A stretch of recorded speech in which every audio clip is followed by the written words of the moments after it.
Live from Apopka, Florida, deep in the heart of Central Florida. It's great to see everybody here. We've got a great cast of characters here with us today, starting with our state representative, Doug Bankson. We also have the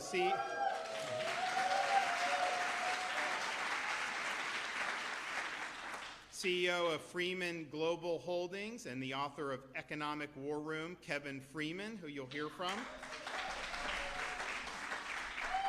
State Senator Keith Truenow. And then Representatives Booth, Yakorsky, and Tremont, and I want to thank them for being in attendance.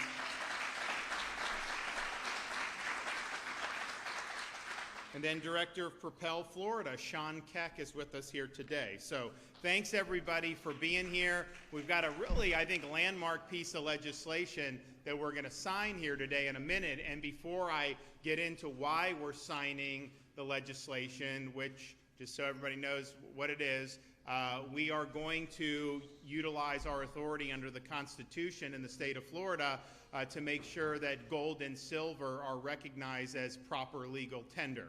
So you're going to be able to conduct transactions in gold, conduct transactions in silver, and we'll talk about why that's important. But before I get into that specifically, I do think it's important to point out how Florida, we've really led the way on protecting your economic independence and your financial sovereignty, because we've seen over the last particularly 5 or 6 years a coordinated assault on the financial freedom of people here in the United States and really throughout the world by some of the powers that be.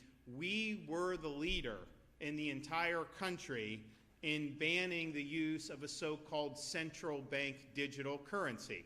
Now, this is something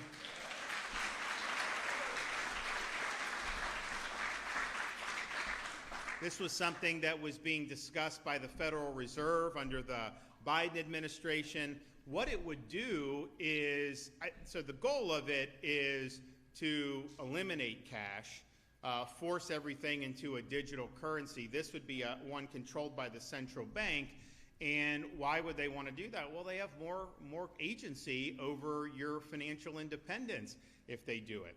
So we recognize it as a frontal assault on your economic freedom. They were thinking about maybe doing something through an administrative order. We made it be clear in Florida that'll be dead on arrival. We will not accept that. And Congress really, I think the idea is almost dead at this point because we led so forcefully against it. But why would they want to do a central bank digital currency? Well, it goes back to other things that we have fought, such as this whole ESG idea. You remember this ESG, environment, social governance? This was very popular in elite circles a few years ago. Not so much anymore because the state of Florida, starting in many years ago, we leaned in against this and fought back. And what were they trying to do with ESG? They basically have a political agenda, leftist political agenda. They know that agenda can't actually garner enough political support at the ballot box to be enacted. And so what they decided to do was to go to some of the major economic powers in the country and in the world, things like asset managers, big banks, all these different things, and get ESG policies put through the economy without ever having to go through a legislative assembly or anything of the sort. So you saw some banks debank people that had gun stores. You saw other groups not have access to the same amount of capital based on political affiliation. You saw them go after agriculture and traditional practices, even things like raising cattle, because they said that that was contributing to global warming. And so they wanted to do this through the economy. If you give the Fed the power of a central bank digital currency, well, that opens up so many possibilities for them. They think they monitor trends. They could say, you know, you've already bought enough ammunition this week. You don't get we're not going to process anymore. You bought firearms. You did this. You did that. You did a lot of gas for your truck. You did too much. And so it was a way for them to impose limits on what you could purchase. That's the goal of this. That's what would end up happening. So we were against that. We were also against ESG. Now, ESG was really getting a foothold in the management of pension funds. So Florida, for example, we've got, well, the market's had some turmoil, but I mean, we've got usually, I think probably in the range of $240 billion under management in our state, under our state board of administration. What they wanted to do, and they would have the asset managers would impose these ESG policies so they wouldn't invest in companies who the ESG ideology deemed problematic. That is displacing what's best for the beneficiaries financially in favor of this ideological agenda. So we were the first state in the country to ban ESG from use in our pension funds. We moved...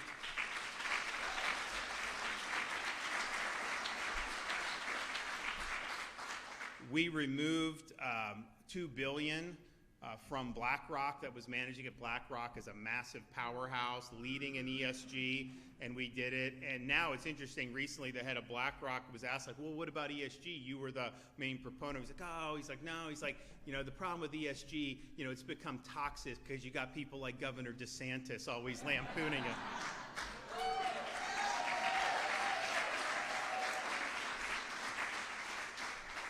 But the bottom line is, it was an attempt, whether it's CDBC, whether it's ESG, to use the levers of the economy to control your behavior, to try to change society in ways that they could never get support through the normal political process to do. And we really are happy that we led the fight against all of those things. And so when you're looking at things like gold and silver, the same people that push those bad policies, they would not want you doing things like gold and silver because this gives you more independence.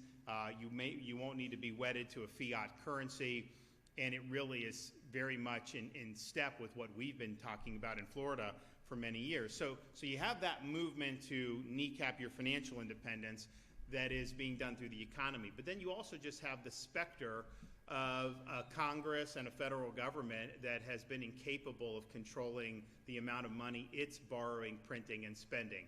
And this has been happening for many, many years.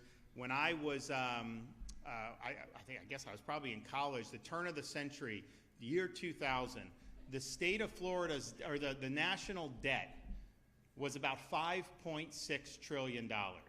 So we ratified the Constitution in the late 1780s.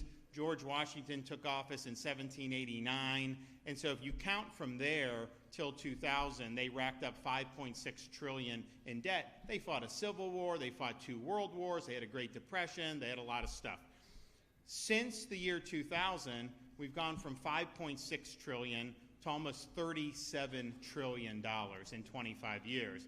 And the trajectory now is for, in 10 years, us to be about $56 trillion in debt. We saw what happened during the financial crisis when they printed a lot of money and they said it was emergency, QE, and then they just kept doing it for the next decade. And then COVID hit and they did the same thing. And so this is the Federal Reserve making your money less valuable. This is Congress with its borrowing and spending. And, you know, people will talk about, like, you know, taxes and this. Inflation is a tax. When your money becomes less valuable, that's no different an outcome than if Congress were to simply just directly tax you. It's less transparent, it's more indirect, but it's having the same exact impact. And so when they do deficit spending of $2 trillion, and they say, well, you know, we don't want to raise taxes, and I'm not arguing for that either. I'm arguing for lowering spending, but just understand that $2 trillion deficit is a tax on you. It works its way through the economy. There's no free lunch, and that's what ends up happening. And it's a little frustrating. You know, Elon Musk went into this Doge effort. He was getting lampooned. I mean, like, they're firebombing his Tesla dealerships. Media smearing him relentlessly. His businesses suffered, all this stuff, because he basically said, look, we can't keep doing this, and we need to moderate and reduce the amount of money that the federal government is spending. And yet, we have a Republican Congress, and to this day, we're in the end of May, past Memorial Day, and not 1 cent in Doge cuts have been implemented by the Congress. That's one of the reasons why we need a balanced budget amendment to the U.S. Constitution.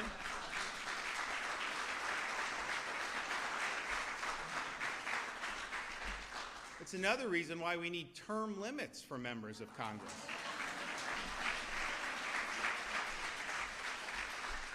But I think what you've seen with how, and I kind of said this early on, that Doge and Elon were on a collision course with the swamp.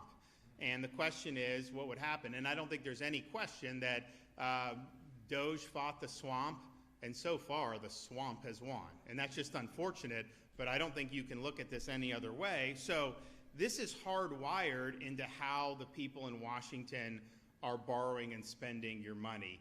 But it has huge implications for the viability of our economy, our country, and everything going forward. And, you know, don't tell me it can't be done. When I became governor, so if you look at, Florida's been a state for 180 years, if you look at all the debt that's been accumulated over our entire history of statehood, just since I've been governor, we've paid off 41% of it. And we're doing more every day. So that's not adding to debt, that's reducing debt. We have the lowest per capita debt of any state in the country, and if you looked at what your share as a Florida resident is for our outstanding state debt, it's about $400 a person. What is your outstanding share for the U.S. federal debt? It's like $105,000 a person and escalating. Ours is declining. You also look at Florida, we have the lowest number of state employees per capita. Don't have a big bureaucracy. We are also the second lowest in terms of spending per capita of any of all the 50 states. We have no income tax. We have the second lowest state tax burden of any state in the country. And we're even going to take a chunk out of local because we're going to give you relief on these property taxes. We're going to get that done.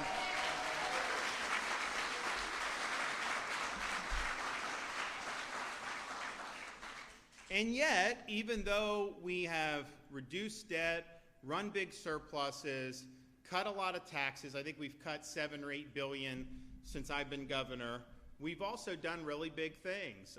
We have increased teacher salaries more than has ever been done in the history of Florida. We've done bonuses for law enforcement up and down the state of Florida. We've done things like conserve and improve our natural resources, whether it's things like the Everglades or Florida Springs, things that are really meaningful, not just to our culture, but to our economy here in the Sunshine State. We've even done massive infusions of money for roads and transportation. I don't know if any of you have been on I-4 where we did the temporary lane expansion, but it's cut commuting times a lot. I know these things work when people just volunteer it to me and tell me, oh, thanks for doing that, because we're moving better.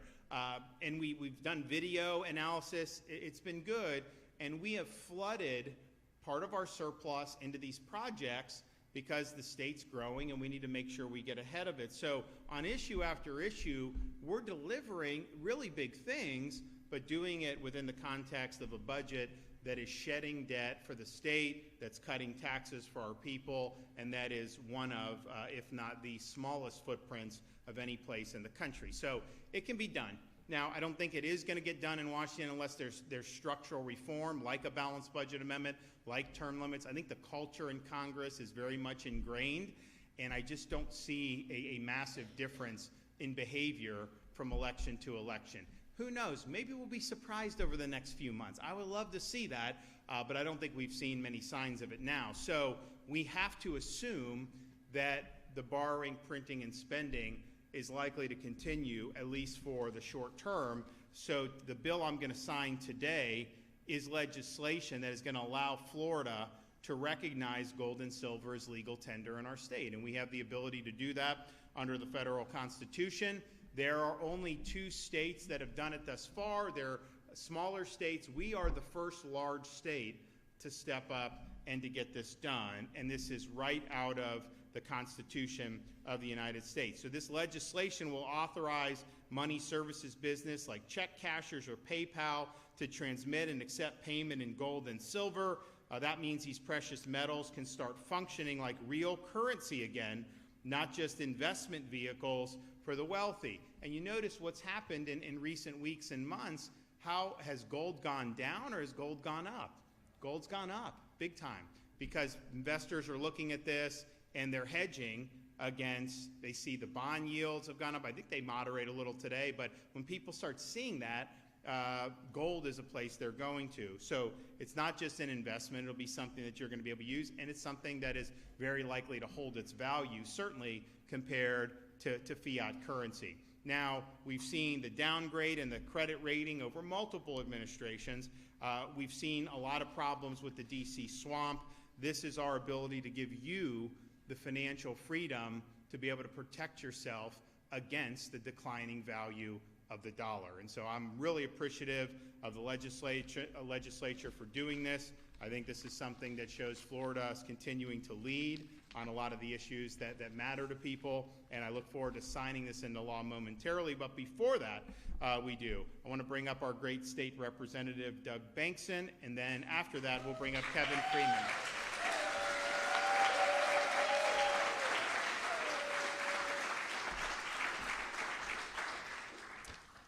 Thank you, Governor. Wow, aren't you thankful to live in the state of Florida? This is great. Now, being a pastor and a politician, I promise this will be brief and no offerings. So, you know, when we first went to Tallahassee, one of the things that they said was, don't fall in love with your bills. So I said, well, then I'm deep and abiding like. Because this one, really, when this came to me, it grabbed a hold of my heart because it affects so many lives. For over 190 years, gold and silver backed our currency. It was our money. However, in 1971, President Nixon removed the dollar from the gold standard. Since then, we've seen over a 90% decrease in its buying power. One of the illustrations that I've used with people and used in committee and with different representatives, if you bought a home in 1979, the average cost was $75,000. Those were the days. If you bought that same home, that same product now, it would be $531,000. However, if you had bought that in gold in 1979, it would have been 268 ounces. Today, if you bought that home, 268 ounces. Why? Because it's a tangible thing that has true value. And again, as the governor referred, we have a fiat money that has nothing behind it because in 2023, the oil dollars went away, the deal that Nixon had made. So fortunately, our founders, they guaranteed each state the constitutional right to declare gold and silver as legal tender, giving it the same capacity as the dollar to be used as currency or cash. I love the fact, and this wasn't anything that I did, but this was called House Bill 999. I thought that was very fitting. But this basically, it does four key things. Number one, it enacts the state's constitutional right to declare gold and silver as legal tender. You know, it was the states that formed the federal government, not the other way around. And I love the fact that our states are stepping up and strong leadership stepping back up and saying, no, Washington, you work for us. Number two, it establishes...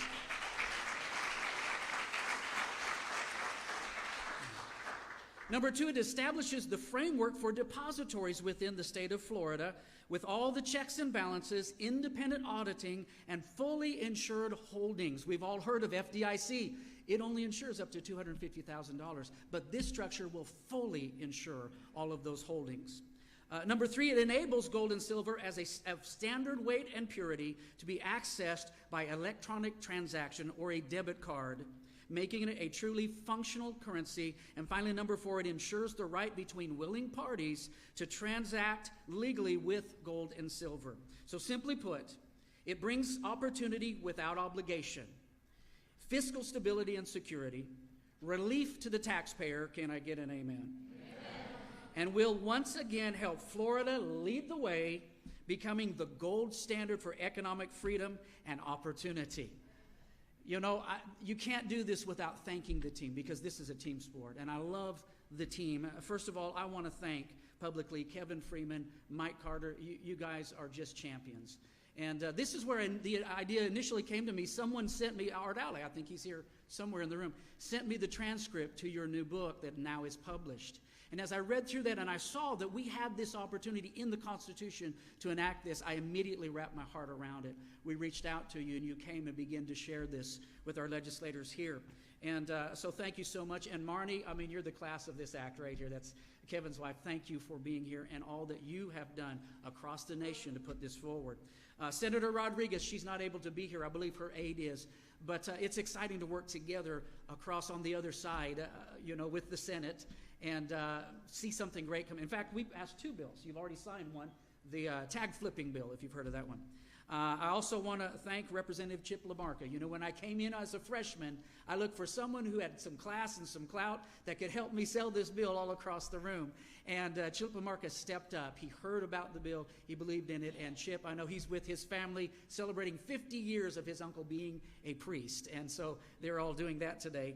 I also want to thank that our House and Senate leadership both said, let's go, gave us a green light to keep moving forward. With all of the things going on right now, this is about the people. And I believe they saw that. In fact, we ended up getting 100% support on both sides of the aisle, 100% vote to get this across the finish line.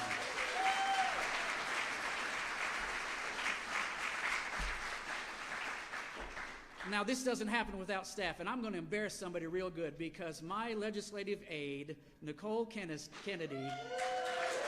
she is the hardest working. Listen, we get to stand up here, but they're really doing the work behind the scenes to make it happen. I want to thank my church who allows me to go and serve the people, the things that are important for our state. 22 million people. It's a responsibility, and I love freedom and I love liberty. But most of all, I want to thank my family, my sweet wife, Jerry. She's right there. Give her a hand, please. I'm nothing without that woman right there. My father's here, sons, different ones of the family, my sister back there, and brother-in-law. It takes your family supporting you in this. If you're not ready for the slings and the arrows, you need to do something else. But the bottom line, what we fight for is worth the fight. There is a cause worth fighting for, and you have to do what's right. And, of course, I want to thank our wonderful governor. Aren't you thankful for this man?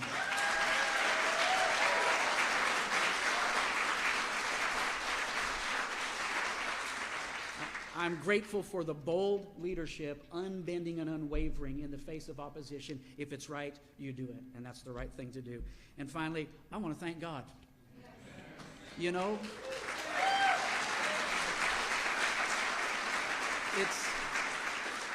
It's easy for politicians to use God bless America as a punchline. But the bottom line is we are here because he is a good God. He gave us this good earth. We are stewards on this planet, and what we do will affect those who follow us. And so I'm grateful. I'm very thankful to God that we live in the greatest state of the nation, that I get to serve America's governor, and that we're going to get this done for the people of Florida. Thank you.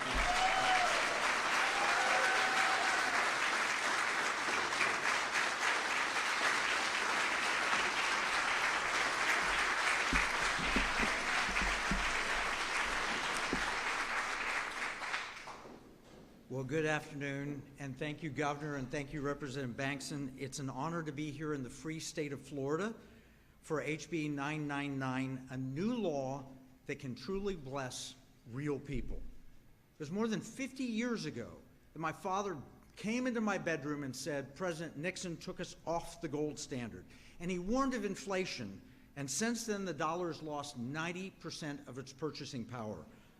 What cost a dime then costs over $1 today. Think of a Hershey bar. It was 10 cents when I was 10 years old.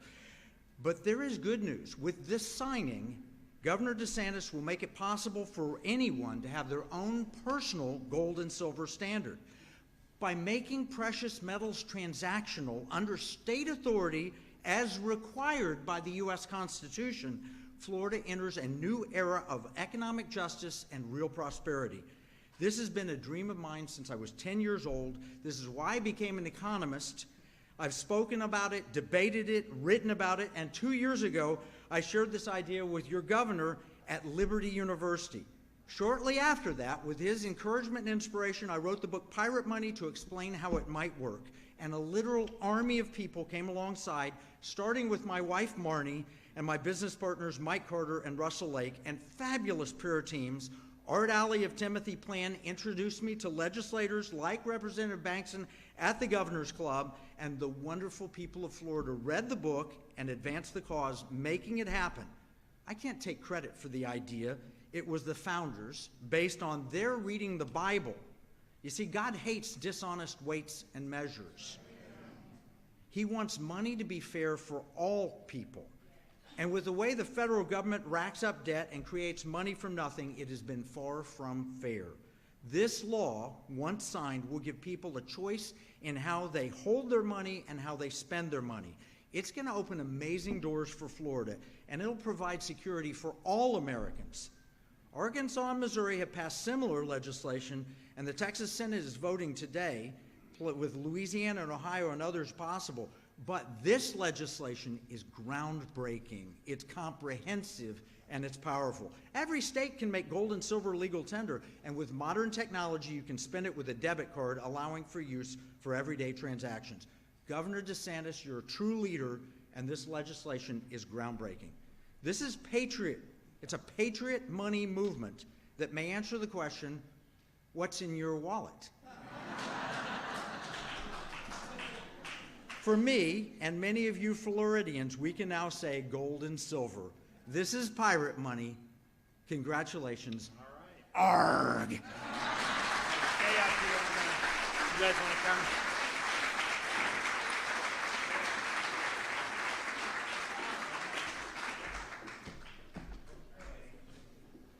We are looking at, today is the 21.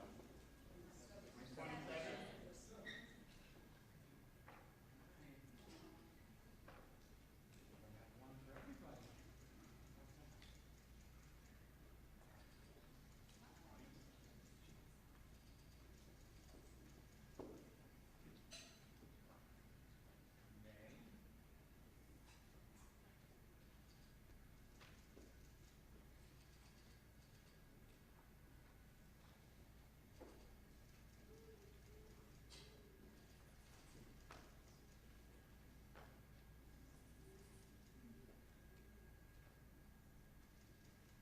All right. Who wants?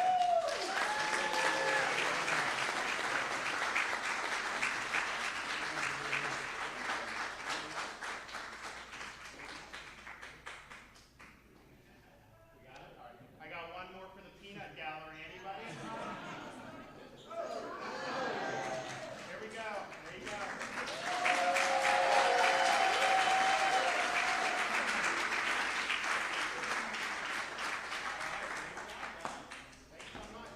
Absolutely.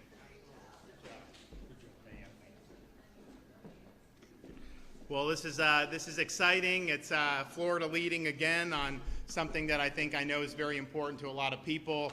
And I mentioned in my opening remarks, but we have an opportunity, well now, at least temporarily, but certainly as we go to the ballot next year, on protecting, giving people constitutional protections for their own property, and really strong protection with this whole property tax situation. So we're working hard on it. It can absolutely be done. Don't let anyone tell you otherwise. And I think that's the best way that we can relieve the burden on folks. There's been a lot of increases in prices over the last 4 years plus, and we know there was a lot of reasons for that. The housing situation is one where there's a lot of people that wanted to move to Florida. Part of it was inflation. There's a lot going on.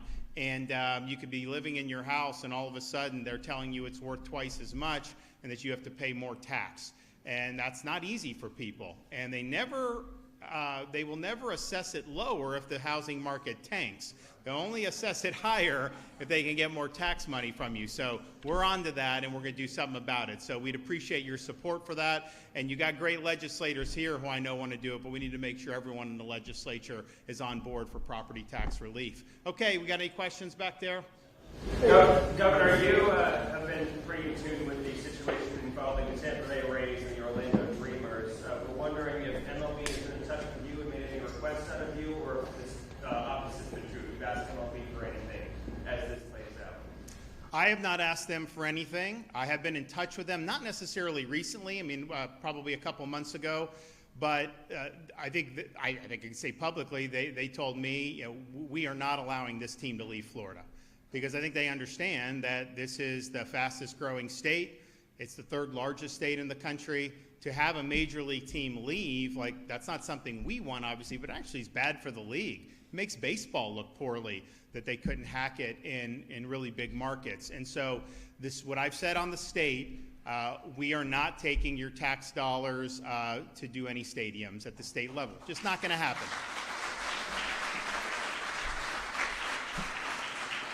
Now, having said that, there are things that is appropriate for the state to do. For example, if someone buys the team and they want to build a nice new stadium, they can work with whatever local city and county if they want. But we help with like roads and exits and some stuff like that. But that's the proper role of government. So I think we'll be helpful within the confines of what's appropriate for taxpayers to be doing, but it will not involve at our level giving money for the construction of a stadium. Now, the Rays do need a new stadium. I think everybody understands that. I know that the current owner is basically not got a path forward in Pinellas County. I think that the goal would be, if there's a new owner, to then have an ability to do a stadium in a place that would be economically viable. And I think you can do it. I absolutely think it can work. We've now become the hockey capital of the world in the state of Florida. I mean, it's incredible. So you got the Panthers, they're lighting it up. I think they're up, 3-1, or they're up in that series big. The Lightning have had a great run. But what's happened is, as someone that grew up in the Tampa Bay area, there were probably 10 times more baseball fans than hockey fans when I was a kid. And yet, those hockey games do very well because, one, I think they had an owner that leaned in and really wanted to make this part of the community. Two, it was in an area where there's other things to do, so it was kind of like the place to be.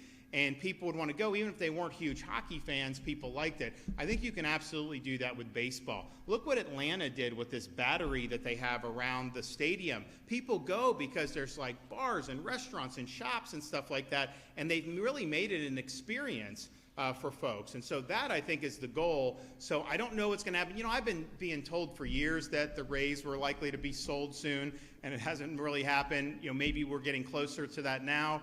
But I'm confident that the team's not going to leave Florida. Obviously, the Tampa Bay area has had it for a long time. And I've told people, I'm not saying, it should be in St. Pete, Tampa, Orlando, or any of that. My job as governor is to sit there. If I can be helpful to keep it in Florida, then I'm going to do that.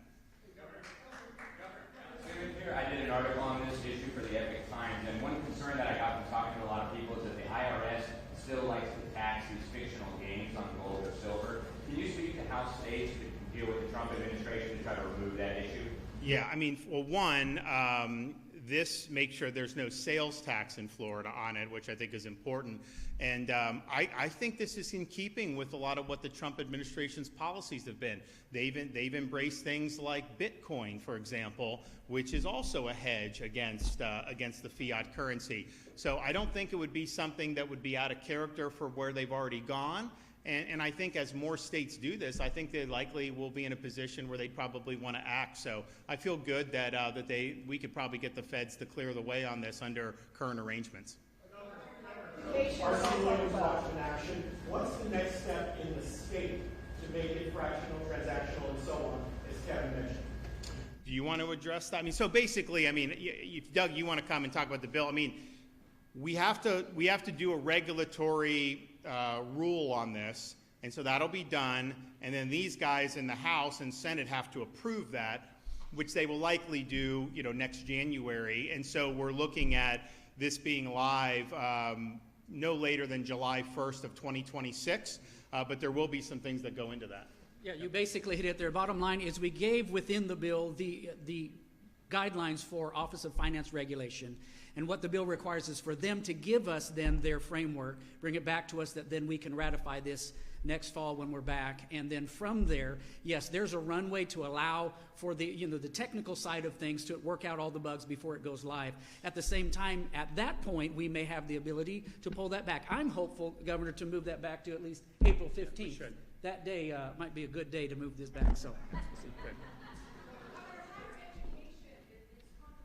At the national level, we're hearing concerned about Harvard. People here are very concerned about our educational institutions here in Florida. We're hearing controversy about it. We want to hear your thoughts on what's happening here with the situation with higher education in Florida. Well, I can say we are #1 in the nation 8 years in a row in public university system. That's what you want to be. We've done a lot of things that have been path-breaking, and now I think you're seeing the Trump administration really lean in. And there have been articles, Wall Street Journal, I think a month or two ago, and then even the New York Times saying, you know, if you want to see the direction, look to Florida and look what we've done. And the New York Times is kind of like pointing out these things, like, and they're trying to say how bad it is, and like our voters are like, yes, thank you for doing that. But some of the things we did is one, we just laid down a marker. The goal of our university system is education, not indoctrination. We are not going to go down the road of a Columbia University or some of these places which their whole academic programs have really been corrupted by ideology. We were the first state in the nation to eliminate DE&I from our public university system. We did that years ago.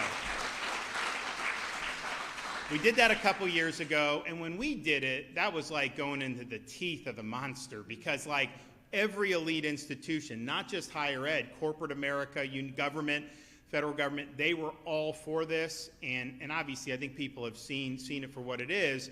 So we really led, but in 2023, for us to do that, that was, we were standing alone at the time. Now the winds have shifted, and we've got the wind at our back on that. We've also recognized that universities, public universities, need to serve the interests of the people of the state of Florida. It's not just they have a right to just do whatever they want, and these faculty can do whatever they want and then get money from the taxpayer without any accountability. That doesn't work. If you want to start your own private university and do that, that's fine. But in a public university, our goals are, we want people, we want academics focused on the pursuit of truth. We want to make sure that the programs are rigorous, and we want to make sure we're preparing our students to be citizens of this republic. Now, that was really what higher education was always through most of Western history until relatively recently, maybe the last many decades.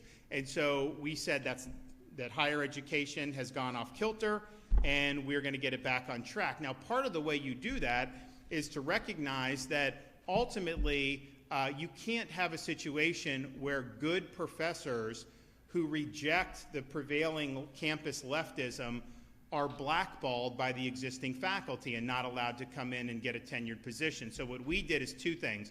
One, we now have law in place. All tenured professors must undergo review every 5 years and can be let go for poor performance. Now that was, no one thought that was possible just a few years ago.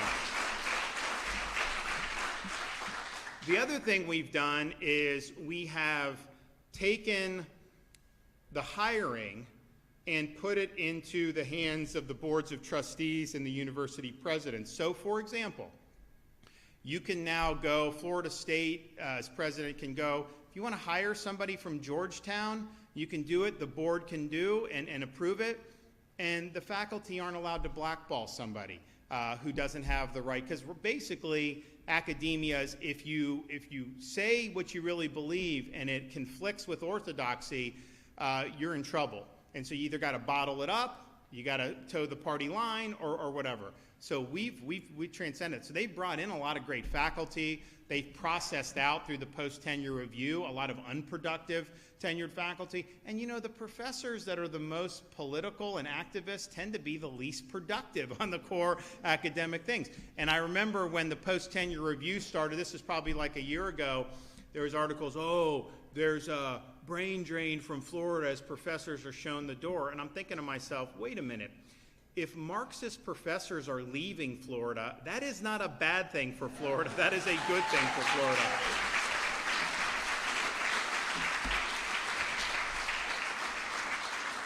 So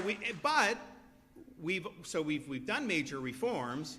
We have very clear expectations, and people that are involved in the universities have to meet those expectations. You know, when they had the October 7th, 2023 attacks and the aftermath, from those attacks by Hamas in Israel and what Jewish students were facing on many college campuses around the country was disgusting. It was appalling. Yeah, you didn't see that in the state of Florida. You didn't see Columbia University in the state of Florida. And the reason is very simple. It wasn't luck that we didn't have it. It was just the simple fact that if any university president in our state allowed their university to turn into another Columbia, they would no longer be president of one of our universities. And we would make sure of that very quickly. So, well, thanks, everybody. It's great to see you. We'll be back soon. God bless you.